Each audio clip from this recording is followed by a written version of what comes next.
শেষ হলো ইউরোপের সবচেয়ে বড় ক্লাব ফুটবলের মঞ্চ ইউএফা চ্যাম্পিয়ন্স লিগের শেষ ১৬ রুদ্ধশ্বাস লড়াই। নানা নাটকীয়তা, অবিশ্বাস্য কামব্যাক আর উত্তেজনায় ভরা ২ লেগ শেষে অবশেষে নির্ধারণ হয়ে গেছে শেষ ৮-এর দলগুলো। এবারের কোয়ার্টার ফাইনালে সবচেয়ে বেশি আধিপত্য দেখেছে স্পেন।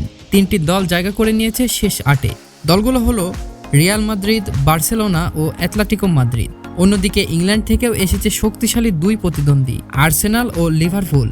এছাড়াও ইউরোপের অন্যান্য জায়ান্টরা বায়ার্ন মিউনিখ, পিএসজি এবং স্পোর্টিং সিপি।